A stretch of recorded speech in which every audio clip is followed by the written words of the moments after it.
ਅੱਜ ਦੀਆਂ ਖਬਰਾਂ ਵੱਲ ਚੱਲੀਏ ਤੇ ਹਰੀਕਨ ਮਿਲਟਨ ਜੋ ਆ ਬਹੁਤ ਹੀ ਖਤਰਨਾਕ ਤੂਫਾਨ ਜੋ ਫਲੋਰੀਡਾ ਵਾਲੇ ਏਰੀਏ ਦੇ ਵਿੱਚ ਆ ਰਿਹਾ ਆ। ਕਹਿੰਦੇ ਵੀ 1921 ਤੋਂ ਬਾਅਦ ਇਸ ਮੈਗਨੀਚਿਊਡ ਦਾ ਇਸ ਪਾਵਰ ਦਾ ਜਿਹੜਾ ਤੂਫਾਨ ਆ ਉਹ ਫਲੋਰੀਡਾ ਦੇ ਟੈਂਪਾ ਵੇ ਵਾਲਾ ਜਿਹੜਾ ਏਰੀਆ ਆ ਉਸ ਨੂੰ ਹਿੱਟ ਕਰੂਗਾ। ਹਜੇ ਹਰੀਕੇਨ ਹਲੇਨ ਦੀ ਜੋ ਤਬਾਹੀ ਮਚੀ ਸੀ ਉਹ ਤਾਂ ਕਲੀਨ ਅਪ ਨਹੀਂ ਹੋਈ। ਉਹਦੇ ਵਿੱਚ ਆਪਾਂ ਨੂੰ ਪਤਾ ਵੀ 200 ਤੋਂ ਵੱਧ ਲੋਕਾਂ ਦੀ ਮੌਤ ਵੀ ਹੋ ਚੁੱਕੀ ਹੈਗੀ ਆ। ਬਹੁਤ ਜ਼ਿਆਦਾ ਜਿਹੜਾ ਮਾਲੀ ਨੁਕਸਾਨ ਵੀ ਹੋਇਆ ਹੈਗਾ।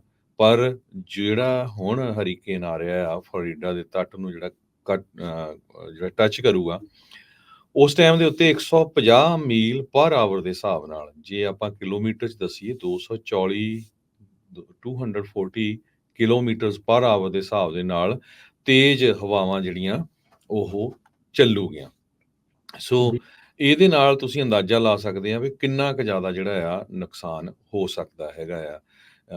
ਇਹ ਕੱਲ ਰਾਤ ਤੱਕ ਹਿੱਟ ਕਰੇਗਾ।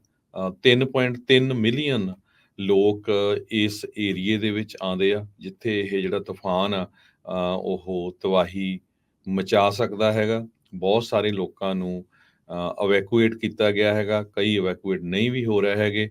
ਜੇਮੀ ਹਰਨਾਂਡੇਸ ਐਮਰਜੈਂਸੀ ਮੈਨੇਜਮੈਂਟ ਡਾਇਰੈਕਟਰ ਜੋ ਹੈਗੇ ਆ ਫਲੋਰੀਡਾ ਅਟਲਾਂਟਿਕ ਕੋਸਟ ਦੇ, ਉਹਨਾਂ ਨੇ ਇਹ ਕਿਹਾ ਆ ਵੀ 3 ਚੀਜ਼ਾਂ ਜਿਹੜੇ ਲੋਕ ਆ ਉੱਥੇ ਰਹਿੰਦੇ ਉਹਨਾਂ ਨੂੰ ਧਿਆਨ ਕਰਨਾ ਚਾਹੀਦਾ।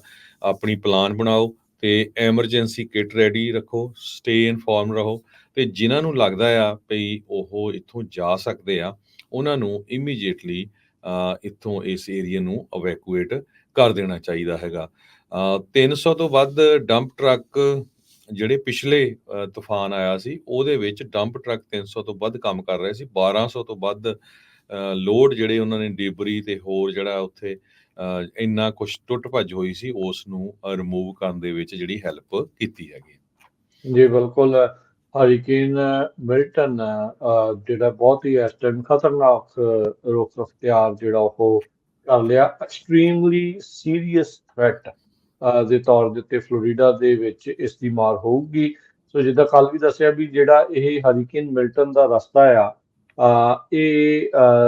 ਇਹਨਾਂ ਦੇ ਟੈਂਪਾ ਬੇ ਵਾਲੇ ਪਾਸੇ ਤੋਂ ਹੁੰਦਾ ਹੋਇਆ ਔਰਲੈਂਡੋ ਵਾਲਾ ਪਾਸਾ ਦੂਜੇ ਪਾਸਿਓਂ ਦੀ ਜਿਹੜਾ ਉਹ ਲੰਘੇਗਾ ਵੈਸਟ ਕੋਸਟ ਤੋਂ ਫਲੋਰੀਡਾ ਦੇ ਈਸਟ ਕੋਸਟ ਵੱਲ ਨੂੰ ਜਿਹੜਾ ਇਸਨੇ ਰੁੱਖ ਜਿਹੜਾ ਉਹ ਰੱਖਿਆ ਹੈਗਾ ਆ। ਸੋ ਜਿਹੜਾ ਦੱਸਿਆ ਜਾ ਰਿਹਾ ਕਹਿੰਦੇ ਵੀ ਇਸ ਜਿਹੜੀ ਸੁਪਰ ਸਟਾਰਮ ਆ ਇਸ ਦੀ ਜਿਹੜੀ ਆਈ ਆ ਜਿਸ ਨੂੰ ਆਈ ਆਫ ਦਾ ਸਟਾਰਮ ਕਹਿੰਦੇ ਉਹ ਸਿਰਫ 3 ਮੀਲ ਚੌੜੀ ਆ, ਜੋ ਕਿ ਮੀਟਰੀਓਲੋਜਿਸਟ ਦੱਸਦੇ ਆ ਵੀ ਕਾਗਜ਼ੀ ਤੌਰ ਦੇ ਉੱਤੇ ਸਭ ਤੋਂ ਖਤਰਨਾਕ ਜਿਹੜੀ ਸਥਿਤੀ ਆ ਉਹ ਬਣੂਗੀ।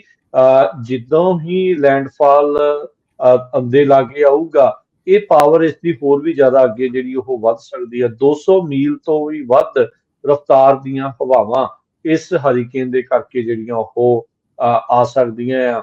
ਇਸ ਤੋਂ ਇਲਾਵਾ ਇਹਦੇ ਨਾਲ ਆਲਰੇਡੀ ਸਟੇਟ ਆਫ ਐਮਰਜੈਂਸੀ ਜਿਹੜੀ ਆ ਉਹ ਘੋਸ਼ਿਤ ਕੀਤੀ ਗਈ ਆ। ਸਟਾਰਮ ਸਰਜ ਦੀ ਜਿਹੜੀ ਵਾਰਨਿੰਗ ਆ ਉਹ ਲੱਗੀ ਪਈ ਆ। ਆਲਰੇਡੀ ਮੁਲਕ ਦੇ ਵਿੱਚ ਜਿਹੜੀ ਇਸ ਤੋਂ ਪਹਿਲਾਂ ਹਰੀਕੇਨ ਨੇ ਮਚਾਈ ਤਬਾਹੀ ਆ ਉਸ ਤੋਂ ਕਹਿੰਦੇ ਵੀ ਪੈਰਾਂ ਤੇ ਨਹੀਂ ਇਹ ਹੋਇਆ ਗਿਆ ਤੇ ਉਸ ਤੋਂ ਦੂਰੀ ਮਾਰ ਜਿਹੜੀ ਕੁਦਰਤ ਦੀ ਉਹ ਇਸ ਟਾਈਮ ਝੱਲਣੀ ਜਿਹੜੀ ਉਹ ਪੈ ਰਹੀ ਹੈਗੀ ਆ। So hurricane watch, tropical storm warning, storm surge watch, ਇਹ ਸਾਰਾ ਕੁਝ ਜਿਹੜੇ ਆ ਫਲੋਰੀਡਾ ਦੇ ਵੱਖ-ਵੱਖ ਹਿੱਸਿਆਂ ਦੇ ਵਿੱਚ ਦੱਸਿਆ ਗਿਆ ਆ। ਕਹਿੰਦੇ ਵੀ ਸਟਾਰਮ ਸਰਜ 10 ਤੋਂ 15 ਫੁੱਟ ਤੱਕ ਇਹਨਾਂ ਇਲਾਕਿਆਂ ਦੇ ਵਿੱਚ ਜਿਹੜੀ ਉੱਥੇ ਹੋ ਸਕਦੀ ਆ। ਸੋ ਇਹੀ ਨਹੀਂ ਆ ਹਰਜੋਤ ਸਿੰਘ ਜੀ ਵੀ ਇੱਕ ਪਾਸੇ ਜਿੱਦਾਂ ਮੈਂ ਪਹਿਲਾਂ ਵੀ ਦੱਸਿਆ ਵੀ ਦੋਨਾਂ ਹੀ ਤੱਟਾਂ ਦੇ ਉੱਤੇ ਫਲੋਰੀਡਾ ਦੇ ਵਿੱਚ ਜਿਹੜਾ ਇਸ ਦਾ ਭਾਰੀ ਨੁਕਸਾਨ ਜਿਹੜਾ ਆ ਉਹ ਹੋਵੇਗਾ। ਸੋ ਟੈਂਪਾ ਵਾਲਿਆਂ ਨੂੰ ਤੇ ਉਸਦੇ ਇਰਦ ਗਿਰਦ ਫਲੋਰੀਡਾ ਦੇ ਵਿੱਚ